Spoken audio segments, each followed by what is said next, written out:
अस्सलामुअलैकुम। न्यूज़ के साथ मैं हूं फैज़ान अहमद। हेडलाइंस आपने मुलाज़ा की, खबरों की डिटेल्स आगे बढ़ाएं। आपको बताएं, अदलिया के खिलाफ अर्जा सराई, सुप्रीम कोर्ट इन एक्शन है। सेनेटर फैसल वावडा की प्रेस कॉन्फ्रेंस पर आज खुद नोटिस ले लिया। चीफ जस्टिस काजी फाइज ईसा की सरबराही में 3 रुकनी बेंच आज समाअत करेगा। जस्टिस इरफान सादत और जस्टिस नईम अख्तर बेंच का हिस्सा होंगे। फैसल वावडा ने प्रेस कॉन्फ्रेंस में कहा था, मेंबर असम्बली दोहरी शहरियत नहीं रख सकता तो जज क्यों रखे। बार बार इदारों को निशाना बनाना बंद किया जाए, अब इल्ज़ाम लगाने से काम नहीं चलेगा। साबिक वफाकी वजीर फैसल वावडा ने हाई कोर्ट के जस्टिस बाबर सत्तार की दोहरी शहरियत के मामले पर इस्लामाबाद हाई कोर्ट को खत लिखा था। इस्लामाबाद हाई कोर्ट ने फैसल वावडा के खत के जवाब में कहा गया है, जज के हलफ लेते वक्त दोहरी शहरियत की मालूमात नहीं ली जाती। जज बनने के लिए किसी दूसरे मुल्क की शहरियत रखना ना अहलियत नहीं है। जस्टिस बाबर सत्तार ने उस वक्त के चीफ जस्टिस को बताया था कि वो ग्रीन कार्ड रखते हैं। ऑर्डिनेंस ही लाने हैं तो पार्लियामेंट को बंद कर दें। ऑर्डिनेंस से आप एक शख्स की मर्जी कौम पर नहीं थोप सकते। क्या ऐसा करना जमहूरियत के खिलाफ नहीं? क्या ऑर्डिनेंस के साथ सदर मुमलिकत को तफसीली वजूहात नहीं लिखनी चाहिए? चीफ जस्टिस का नैब तरामीम कलअदम करार देने के खिलाफ इंटरा कोर्ट अपीलों में इस्तफसार। रिमार्क्स दिए, कानून को मुअत्तल करना भी निज़ाम के साथ साजबाज करना है। ताज्जुब है, नैब तरामीम केस 53 समातों तक चलाया गया। पंजाब में इलेक्शन केस का ऑर्डर ऑफ कोर्ट किधर है? जब एक ऑर्डर ऑफ कोर्ट ही मौजूद नहीं तो उसे फैसला क्यों कह रहे हैं?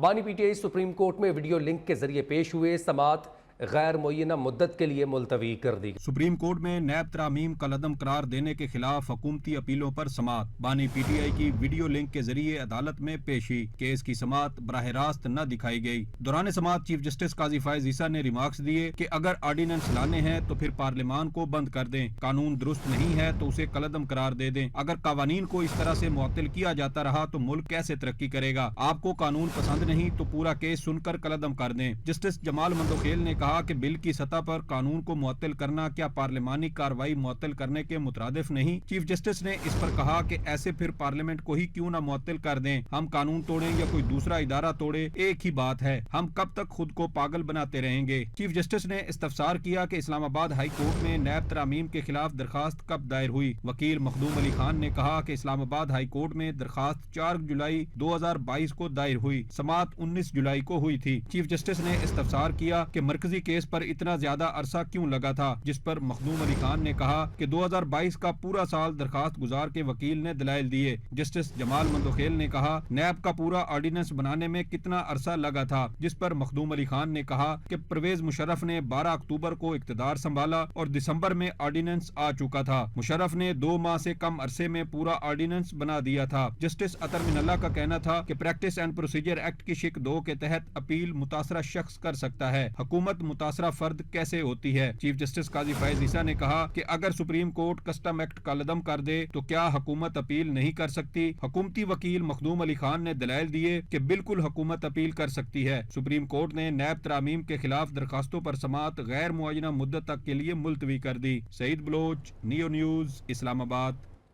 वीडियो लिंक पेशी। बानी पीटीआई की तस्वीर कैसे वायरल हुई? सुप्रीम कोर्ट ने तहकीकात का हुक्म दे दिया। तस्वीर वायरल करने वाले की निशानदही करने की हिदायत कर दी गई है। पुलिस ने बानी पीटीआई की तस्वीर वायरल होने की तहकीकात का आगाज कर दिया। जराए का कहना है कि तस्वीर कोर्ट रूम रूल्स की खिलाफ वर्जी करते हुए ली गई है और पुलिस तस्वीर को वायरल करने वाले के खिलाफ एक्शन लेगी। जराए ने बताया कि तस्वीर वायरल होने के बाद अदालत में बानी पीटीआई की वीडियो का साइज कम कर दिया गया है। पगड़ियों को फुटबॉल बनाने का कहकर क्या प्रॉक्सीज के जरिए हमें धमकाया जा रहा है? ऐसे कहने वाले खुद को बेनकाब कर रहे हैं। क्या आप अपनी प्रॉक्सीज के जरिए हमें धमका रहे हैं? जस्टिस अतर मिनल्लाह के नैब तरामीम कलअदम करार देने के खिलाफ केस में रिमार्क्स।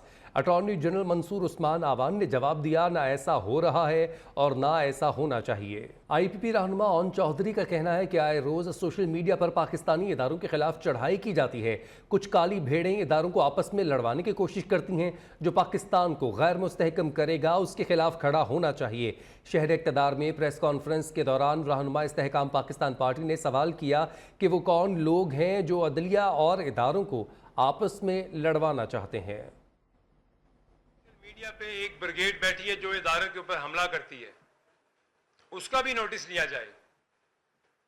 यही नोटिस नहीं है कि सिर्फ अगर कोई सोशल मीडिया पे कोई अदलिया के खिलाफ बात करता है तो उसके ऊपर एक्शन लिया जाएगा। तमाम उन अनासिर के ऊपर एक्शन किया जाए जो कि पाकिस्तान के अदारों को डिस्टेबलाइज करने की कोशिश करते हैं। अगर ये लॉ एंड सिक्योरिटी और ये फोर्सेस ना हो हमारे मुल्क में, तो इस मुल्क में कानून नाम की कोई चीज ना रहे। हमारे दाएं बाएं से हमें दुश्मन घेरे बैठा है, हमें कॉर्नर किया जा रहा है, और हम अपने मुल्क में उन काली भेड़ों को नहीं पहचानते जो इस मुल्क में स्टेबिलिटी नहीं लाना चाहते, इदारों को आपस में लड़ाना चाहते हैं।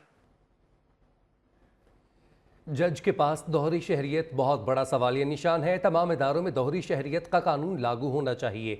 MQM पाकिस्तान के रहनुमा मुस्तफ़ा कमाल का कहना है, पाकिस्तान में दोहरी शहरियत रखने वाले वज़ीर-ए-आज़म को घर भेजा गया। नवाज शरीफ को अकामा रखने और बेटे से तनख्वाह ना लेने पर घर भेजा गया। हमें किसी ने जोड़ रखा है तो वो हमारी फौज है। बानी PTI और अहलिया बुशरा बीबी का मेडिकल चेकअप। बानी PTI का तिब्बी मुआयना अदालती हुक्म की रोशनी में शौकत खानम अस्पताल के डॉक्टर फैसल की निगरानी में हुआ। पिम्स अस्पताल के अमले ने बानी PTI के खून के नमूने हासिल कर लिए। बुशरा बीबी ने मेडिकल टेस्ट के लिए खून सैंपल देने से इनकार कर दिया। डॉक्टर फैसल के इसरार के बावजूद बुशरा बीबी ने खून का सैंपल नहीं दिया। बानी PTI के कहने पर भी बुशरा बीबी तिब्बी मुआयने के लिए राजी नहीं हुई। बानी PTI के एहतसाब अदालत में मुतअद्दिद मरतबा बुशरा बीबी के मुआयने की दरख्वास्त कर चुके हैं। बानी PTI के पिम्स अस्पताल से मुख्तलिफ टेस्ट करवाए जाएंगे। मेडिकल टेस्ट रिपोर्ट्स एहतसाब अदालत में पेश की जाएंगी। वज़ीर-ए-आज़म शहबाज शरीफ का कहना है, आज़ाद कश्मीर में एहतजाजी तहरीक के दौरान शरपसंद अनासर की जानिब से सूरत हाल को बिगाड़ने और जलाओ घिराव की कोशिशें नाकाम हो गईं। मामलात को बेहतर तरीके से हल कर लिया गया। आज़ाद कश्मीर के अवाम पाकिस्तान के साथ वालहाना मोहब्बत करते हैं। आज़ाद कश्मीर काबीना इजलास से खिताब में कहा, तकरीबकार चाहते थे आज़ाद कश्मीर में तोड़ फोड़ और इंसानी जानों का ज़िया हो। शहदा को अहले खाना को इमदादी पैकेज देंगे।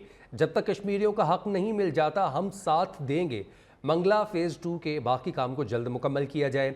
इसी तरह नीलम जहलम के हवाले से मामलात को भी मुशावरत से हल किया जाए।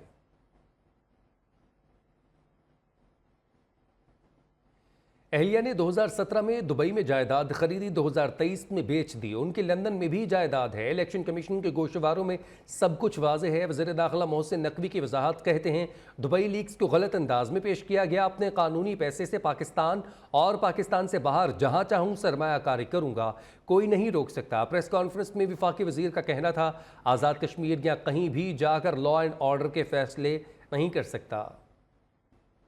ये प्रॉपर्टी 2017 से थी और पिछले साल में उसने बेच के जो है दूसरी ली। वो मेरे ख्याल में 10 साल पुरानी होगी या 12 साल पुरानी होगी, मुझे एग्जैक्टली याद नहीं है। मुझे तो कोई बाहर नहीं है। मैं तो अगर अभी भी मैं समझूंगा कि मैंने एज अ बिजनेसमैन इन्वेस्टमेंट करनी है, मैंने जहाँ पाकिस्तान में करनी है पाकिस्तान में करूँगा, बाहर करनी है बाहर करूँगा। अगर मेरे पास लीगल पैसे हैं मैं क्यों नहीं करूँगा। आप ये कहें कि जी ये इन्होंने प्रॉपर्टी ली हुई है, ये डिक्लेयर नहीं की हुई है, ये इनकी प्रॉपर्टी है जो नाजायज़ पैसों से बनी है, ये नारकोटिक्स के पैसों से बनी है, ये फलां चीज़ से बनी है, आप ज़रूर दें। कोई मुझे नहीं रोकता। मैं अगर यहाँ टैक्स दे रहा हूँ, टाइमली डिसीजन हुआ, टाइमली डिसीजन करने के बाद वो अनाउंस हुआ और आज वो अकाउंट्स में उनके आज़ाद कश्मीर हुकूमत के बाद वो पैसे जो हैं 23 अरब रुपया पहुँच गए। अब उन्होंने यूज़ करना है और उन्होंने उसका इस्तेमाल करना है। हर वक्त पैकेज अनाउंस होने से वो काफ़ी ज़्यादा वहाँ के लोग खुश हैं कि उनको वो रिलीफ मिल गया है। गवर्नर सिंध कामरान टिसोरी का कहना है कि कराची अब मुआशी हब और रोशनियों का शहर नहीं रहा, बल्कि जराइम का शहर बनता जा रहा है। हमें इस बात को तस्लीम करना होगा। शहर से बिजनेस शिफ्ट हो रहा है। खौफ के आलम में कारोबार कैसे चलेगा? बिजनेस कम्युनिटी को अपने मसाइल के लिए आवाज़ उठाना होगी। गवर्नर सिंध कामरान टिसोरी का Korangi association of trade and industry का दौरा। तकरीर से खिताब में कहा कि कराची अब माशी हब और रोशनियों का शहर नहीं रहा, बल्कि जराइम का शहर बनता जा रहा है और हमें इस बात को तस्लीम करना होगा। आज मुझे ये कहने में कोई दो राय नहीं है कि कराची मईशत का हब अब नहीं रहा है, इसे हमें तस्लीम करना पड़ेगा। अब हम सिर्फ ये तकरीरों में कह सकते हैं कराची जो रोशनियों का शहर था वो अब रोशनियों का शहर नहीं रहा है। आज कराची रोशनियों के बजाय मुजरिमों का शहर बनता जा रहा है। उन्होंने इस मौके पर सनतकारों को दावत दी कि वो गवर्नर हाउस आएं। वो IG सिंध को भी बुलाएंगे ताकि स्ट्रीट क्राइम समेत दीगर के खात्मे के लिए इकदाम किए जा सकें। पार्टी की खिदमात किसी से ढकी छुपी नहीं है। आपका जो रोल एक्सपोर्ट में है, इंडस्ट्री में है, छोटी इंडस्ट्रीज़ में है, जो मसाइल हैं मेहरान टाउन के हवाले से या स्ट्रीट क्राइम के हवाले से, देखें आप हमारे साथ फॉलोअप करें। IG को हम बुला लेते हैं स्ट्रीट क्राइम के हवाले से, कंसर्न DIG को बुला लेते हैं, फॉलो करते हैं ना कि अगर आप मिले हैं उसके बाद मसला हल हुआ या नहीं हुआ। ताजे रहनुमाओं ने गवर्नर सिंह को टैक्स स्ट्रक्चर, इंडस्ट्रियलाइजेशन और आइंदा बजट के हवाले से अपनी आरा पेश की। कैमरामैन शामिर के साथ Kashif Munir, neo news, Karachi. KP assembly में बजट 2023-24 मंजूर कर दिया गया। कटौती की तमाम तहरीक वापस लेने के बाद सूबाई असेंबली ने बजट मंजूर कर दिया। तमाम अरकान की जानिब से कटौती की तहरीक वापस लेने के बाद असेंबली ने 1400 अरब रुपए से ज़ायद का बजट पास कर दिया। बजट इजलास के दौरान हुकूमत और अपोजिशन दोनों ने निगरान हुकूमत को सख्त तनकीद का निशाना बनाया। बजट में महकमे दाखिला के लिए 2 अरब 60 करोड़ 44 लाख 24 हज़ार रुपये, अदल व इंसाफ के लिए 11 अरब 9 करोड़ 70 लाख 40 हज़ार रुपये, इसी तरह सेहत के लिए 1 खरब 64 अरब 15 करोड़ 85 लाख 87 हज़ार रुपये मंजूर किए गए। इब्तदाई और सानवी तालीम के लिए 19 अरब 30 करोड़ 76 लाख 53 हज़ार रुपये की रकम मंजूर कर ली। बलूचिस्तान असम्बली का इजलास 2 रोज़ के वक्फे के बाद आज होगा। खारान में मेडिकल कॉलेज के क़याम समेत 5 करारदादें पेश की जाएंगी। बलूचिस्तान असम्बली सेक्रेटेरिएट के मुताबिक सूबाई वज़ीर मीर शुएब नौ शेरवानी, अरकान असम्बली मोहम्मद सादिक संजरानी, मीर जाहिद अली रैकी, गुलाम दस्तगीर बादीनी खारान में शहीद सालार मेडिकल कॉलेज के क़याम की करारदाद पेश करेंगे। मुल्क के बेशतर इलाकों में मौसम गर्म और खुश्क रहने का इम्कान है। वस्ती और जनूबी इलाकों में गर्द आलूद हवाओं का भी इम्कान। शाम और रात के औकात में खैबर पख्तूनख्वा, गिलगित बल्तिस्तान, बलूचिस्तान, बालाई पंजाब में चंद मुकामात पर आंधी और गरज चमक के साथ बारिश की भी तवक्को है। गुज़िश्ता 24 घंटों के दौरान मुल्क के बेशतर इलाकों में मौसम गर्म और खुश्क, जबकि जनूबी और वस्ती इलाकों में शदीद गर्म रहा। सबसे ज़्यादा गर्मी दादू और जैकबाबाद में पड़ी। लाहौर में सुबह सवेरे ही सूरज का पारा हाई है। शहर का दर्जा हरारत 43 डिग्री सेंटीग्रेड तक जाने का इम्कान है। महकमे मौसमियात के मुताबिक आइंदा 24 घंटों के दौरान मौसम खुश्क और गर्म रहेगा। मौसम की ताज़ा तरीन सूरत हाल जानते हैं उसामा जहांगीर से। जी उसामा। सूबाई दारुल हुकूमत लाहौर में सुबह सवेरे ही सूरज ने आग बरसाना शुरू कर दिया, जिसकी वजह से गर्मी की शिद्दत में खासा इजाफा देखने में आ रहा है। ठंडी हवाएं चलने के बावजूद भी धूप की तपश बरकरार है। अगर बात की जाए दर्जा हरारत की, तो आज शहर लाहौर का कम से कम दर्जा हरारत 29 सेंटीग्रेड और ज़्यादा से ज़्यादा दर्जा हरारत 43 सेंटीग्रेड रिकॉर्ड किया जाएगा। दूसरी जानिब तिबी माहिरीन ने शहरियों को धूप में कम से कम निकलने का मशवरा दिया है। तिबी माहिरीन का कहना है कि अगर घर से निकलना ज़रूरी है तो सर को ढांप के निकले। सर को ढांपने के लिए किसी गीले कपड़े या टोपी का इस्तेमाल किया जाए। अगर बात की जाए हवा में नमी के तनासुब की, तो हवा में नमी का तनासुब 40 सेंटीग्रेड और जो हवा है वो 4 किलोमीटर फी घंटे की रफ्तार से चल रही है। दूसरी जानिब महकमा मौसमियात के मुताबिक आइंदा 24 घंटों के दौरान मौसम खुश्क रहने की पेशन गोई है। 24 घंटों के दौरान बारिश का कोई इम्कान नहीं है, जिसकी वजह से मौसम यूं ही गर्म और खुश्क रहने की पेशन गोई है। जी, शहर कायद में भी गर्मी का राज बरकरार है। पारा भी 36 डिग्री तक जाने का इम्कान है। इस वक्त मौसम की क्या सूरत हाल है, अब्दुल वली से जानते हैं। जी अब्दुल वली। कराची वालों के लिए मौसम के हवाले से जो है वो आज भी कोई अच्छी खबर नहीं है और महकमा मौसमियात के मुताबिक शहर कायद में आज भी गर्मी की शिद्दत में कोई कमी का इम्कान नहीं है और शहर कायद में कम से कम जो दर्जा हरारत है वो 27 सेंटीग्रेड जो है वो रिकॉर्ड किया गया और जो मौजूदा दर्जा हरारत है महकमा मौसमियात के मुताबिक वो 29 सेंटीग्रेड है, जो कि 34 सेंटीग्रेड जो है वो इस वक्त महसूस किया जा रहा है। इसी हवाले से जो है वो जो माहिरीन सेहत है वो ये बताते हैं कि जो ज़ायद उम्र अफराद हैं या कम उम्र के जो शहरी हैं उनको चाहिए कि वो घरों से जो है वो गैर ज़रूरी तौर पर बिल्कुल भी ना निकले। और आज जो है वो एक बार फिर से शहर कायद में 36 सेंटीग्रेड तक आज ज़्यादा से ज़्यादा मौसम के जाने का इम्कान है। जी, कौमी असम्बली के इजलास में तारिक बशीर चीमा और जरताज गुल के दरमियान तल्ख कलामी हुई। स्पीकर रियाज सादिक ने फरीकैन में सुलह करवा दी। तारिक बशीर चीमा ने अपने रवैये पर माफ़ी मांग ली। ऐवान में भी बाज़ाब्ता मुआज़रत करेंगे। इस्लामाबाद से जावेद नूर की रिपोर्ट।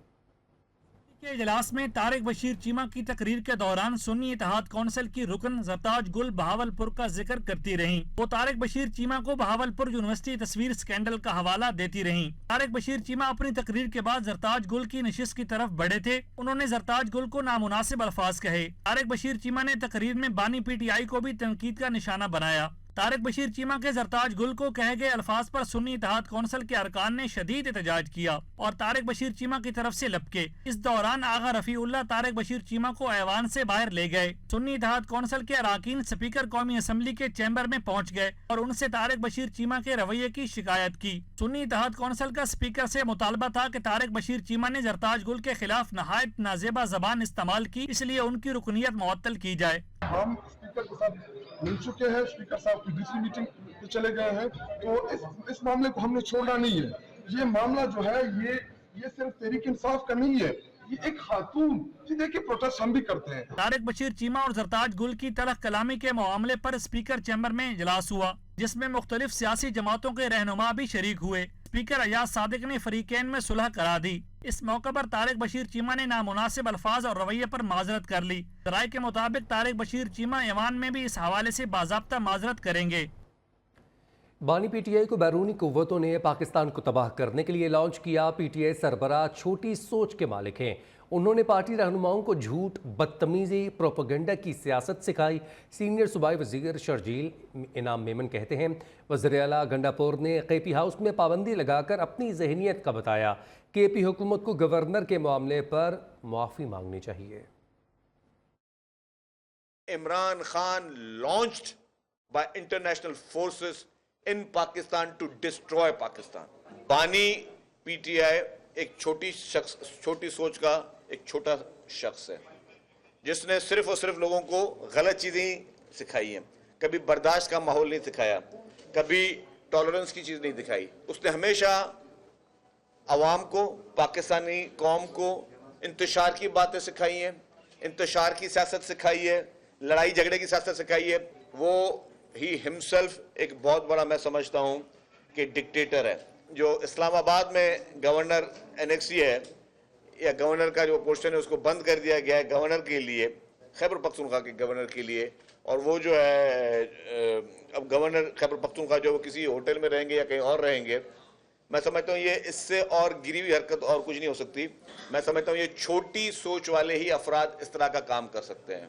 इस पे खैबर पख्तूनख्वा हुकूमत को फौरी तौर पर माफ़ी मांगनी चाहिए और इस फैसले को से विड्रॉ करना चाहिए। हुकूमत ने किसानों को ज़्यादा गंदम उगाने का कहा, अब लेने से इनकार कर रहे हैं। पंजाब हुकूमत किसानों को 400 अरब ना दे, उनसे गंदम खरीदे। अमीर जमात इस्लामी हाफिज नईमुर रहमान का किसान मार्च से खिताब, कहते हैं हम अपने किसान भाइयों के साथ खड़े हैं। जमात इस्लामी के दफातर में किसान अपने नुकसानात बारे रिपोर्ट जमा करवाएं। हम IMF के गुलामों से किसानों की एक एक पाई वसूल करेंगे। 3000 अरब रुपए तो यहां से चले गए, लेकिन 400 अरब रुपए किसानों के लिए नहीं है, गंदम खरीदने के लिए नहीं है। और तुमने वक्त को गुजारा और बेचारे किसान ने, किसी ने 2500 में, किसी ने 2000 में, किसी ने 2800 में गंदम फरोख्त की है। इनका नुकसान हुआ है। जमात इस्लामी की तरफ से आज मैं एक ऐलान कर रहा हूं, जमात इस्लामी के दफातर अब किसानों के दफातर होंगे इंशाअल्लाह ताला। किसान अपना सारा नुकसान वहां पर दर्ज करवाएं, फिर हम देखते हैं कि ये 400 अरब रुपए की मजीद लूट मार कैसे करते हैं। एक एक पाई वसूल करनी है। खबरें और भी हैं, शामिल करेंगे इस ब्रेक के बाद।